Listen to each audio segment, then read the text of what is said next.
முதலமைச்சர் மு.க.ஸ்டாலின் ஆட்சியில் உலக தரத்தில் சாலைகள் தரம் உயர்த்தப்பட்டு சாலை வசதிகளில் தமிழ்நாடு முதலிடத்தில் இருப்பதாக தெரிவிக்கப்பட்டுள்ளது.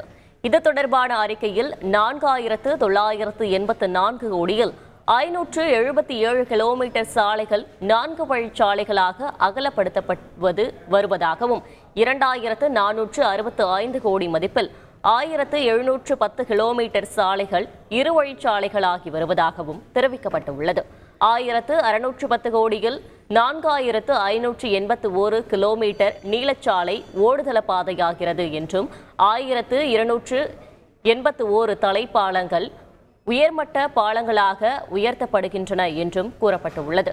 மேலும் குமரிமுனையில் திருவள்ளுவர் சிலையையும் விவேகானந்தர் நினைவு பாறையையும் இணைக்கும் கடல்சார் பாதசாரிகள் பாலம் விரைவில் பொதுமக்களின் பயன்பாட்டிற்கு வர உள்ளதாகவும் குறிப்பிடப்பட்டுள்ளது.